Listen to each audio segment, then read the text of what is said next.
peso. Ito ay tumatagninting 484 billion pesos. Planong buksan ang turismo sa planetang Mars sa taong 2058, pero yun ay matagal pa. Kaya naman, ako mismo ang magdadala sa inyo sa mga panahong ito. Ito si Elon Musk, ang founder ng SpaceX.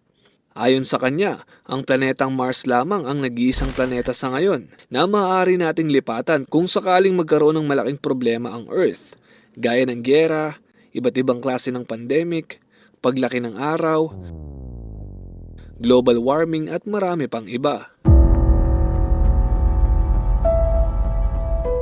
Sang-ayon naman ang mga siyentipiko sa mga pangyayaring ito at hindi natin alam eksakto kung kailan ito mangyayari.